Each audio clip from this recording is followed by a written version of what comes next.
Selamat pagi anak-anak. Hari ini kita akan melanjutkan pembelajaran kita. Kita akan masuk dalam pembelajaran tema 7, yaitu Indahnya Keragaman di Negeriku, subtema 1, Keragaman Suku, Bangsa, dan Agama di Negeriku, pembelajaran 1. Dengan tujuan pembelajaran adalah sebagai berikut. Tahukah kamu bangsa Indonesia terdiri atas banyak suku bangsa? Suku bangsa apa sajakah itu? Mari kita baca teks bacaan berikut. Suku bangsa di Indonesia. Sejak dahulu kala bangsa Indonesia hidup dalam keragaman. Kalimat Bhinneka Tunggal Ika pada lambang negara Garuda Pancasila bukan cuma slogan. Penduduk Indonesia terdiri atas beragam suku bangsa, agama, bahasa, adat, dan budaya. Tetapi semua dapat hidup rukun berdampingan. Berdasarkan hasil sensus Badan Pusat Statistik atau BPS tahun 2010, bangsa Indonesia terdiri atas 1.331 suku. Berdasarkan sensus itu pula, suku bangsa terbesar adalah suku Jawa yang meliputi 40,2% dari penduduk Indonesia. Suku Jawa ini merupakan gabungan dari suku-suku bangsa di Pulau Jawa, yaitu Jawa, Osing, Tengger, Samin, Bawean, Naga, dan suku-suku lainnya. Suku yang paling sedikit jumlahnya adalah suku Nias dengan jumlah 1.041.925 jiwa atau hanya 0,44% dari jumlah penduduk Indonesia. Namun, suku-suku Papua yang terdiri atas 466 suku jumlahnya hanya 2.693.630 jiwa atau 1,14% dari jumlah penduduk Indonesia. Sedangkan etnis Tionghoa jumlahnya 2.832.510 jiwa atau 1,2% penduduk Indonesia. Di sini kita dapat melihat gambar yang pertama, yaitu adalah gambar dari suku Dani. Yang kedua adalah dari suku Tengger. Yang ketiga adalah dari suku Nias. Dan yang terakhir adalah etnis Tionghoa. Tugas kamu yaitu mencari kata-kata yang sulit pada kalimat bacaan tersebut. Lalu tuliskanlah dalam bentuk tabel seperti berikut. Lalu kamu akan mencari arti dari kata sulit tersebut. Kemudian kamu harus menuliskan pokok pikiran dari teks bacaan tersebut. Dari kegiatan sebelumnya, kamu mengetahui bahwa di Indonesia terdapat ribuan suku bangsa. Setiap suku bangsa kemungkinan memiliki kebiasaan dan cara hidup berbeda. Salah satu contoh perbedaan cara hidup adalah transportasi. Pada zaman dahulu, alat transportasi menggunakan tenaga hewan seperti gambar-gambar berikut ini.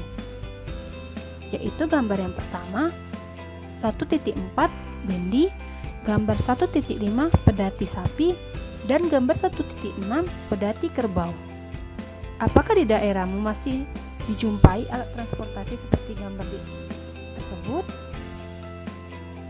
Perhatikan lagi gambar pedati sapi dan pedati kerbau. Dapatkah kamu melihat persamaan dari ketiga alat transportasi tradisional tersebut? Ada banyak persamaan.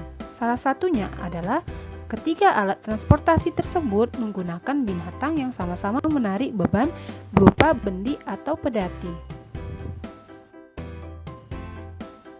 Dari gambar tersebut, apa yang terjadi ketika kuda menarik bendi? Dan apa yang terjadi ketika kerbau menarik pedati? Saat kuda atau kerbau menarik bendi atau pedati, maka bendi atau pedati akan bergerak ataupun berpindah tempat. Sekarang, lakukan kegiatan berikut di rumahmu. Yang pertama, dorong meja belajarmu pelan-pelan hingga bergeser sedikit. Lalu tarik ke posisi semula. Yang kedua, angkat tas sekolahmu lalu letakkan lagi ke posisi semula. Ketiga, ambil selembar kertas tak terpakai, lalu lipat atau remaslah kertas tersebut. Setelah kegiatan tersebut sudah kamu lakukan, maka isilah tabel berikut. Contoh yang pertama, aktivitas yang dilakukan mendorong meja. Maka hasil yang dapatkan yaitu meja bergeser. Aktivitas yang dilakukan menarik meja, maka meja akan bergeser. Lanjutkanlah pada kegiatan 2 dan 3.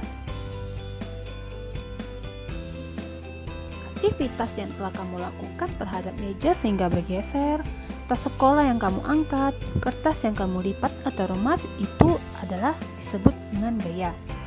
Apa yang dimaksud dengan gaya? Gaya adalah dorong atau tarikan yang dapat menyebabkan benda bergerak atau berubah bentuk.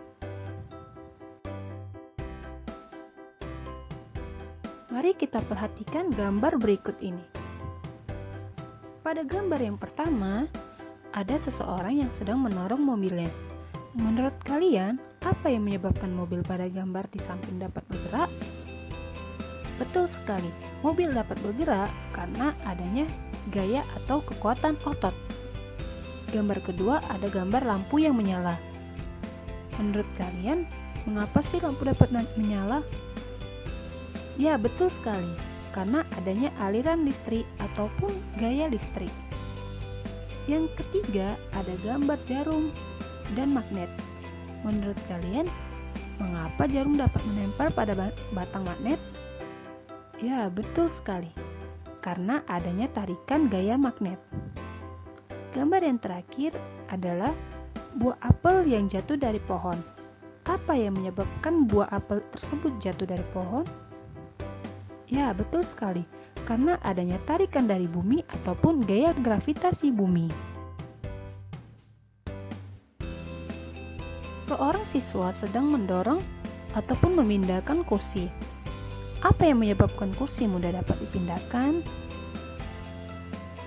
Ya, kursi mudah dipindahkan karena menggunakan roda. Kalian bisa melihat di gambar, yaitu kursinya terdapat roda. Roda dapat menghilangkan gaya gesek kaki kursi dengan lantai sehingga kursi dapat bergerak. Maka dari itu, kita mengetahui gaya memiliki banyak jenis sesuai dengan sumber yang melakukan gaya.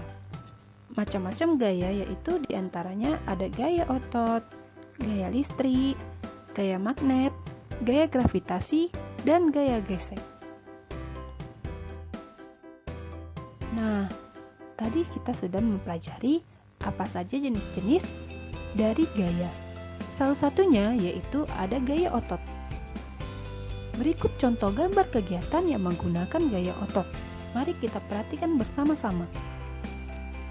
Gambar pertama yaitu kegiatan tarik tambang yang dilakukan oleh para siswa. Kegiatan tarik tambang merupakan contoh dari gaya otot. Lalu yang kedua ada kegiatan seseorang yang sedang membuat gerabah. Kegiatan ini termasuk ke dalam contoh gaya otot. Yang kedua ada ibu yang sedang menggendong anaknya. Dalam kegiatan tersebut adalah contoh kegiatan yang menggunakan gaya otot. Dan yang terakhir yaitu ada gambar pedati kerbau. Pedati kerbau ini merupakan kegiatan yang menggunakan gaya otot. Dalam kegiatan gaya otot tadi, ada salah satu kegiatan yaitu membuat gerabah. Di sini ada teks bacaan yaitu seni gerabah di Indonesia. Kamu dapat membacanya dan mendapatkan informasi dari bacaan tersebut. Nah, apa saja sih kesimpulan yang dapat kita ambil dari pembelajaran hari ini? Yang pertama, kita sudah mempelajari pengertian dan jenis-jenis gaya, di mana pengertian dari gaya yaitu dorongan atau tarikan yang dapat menyebabkan benda bergerak ataupun berubah bentuk.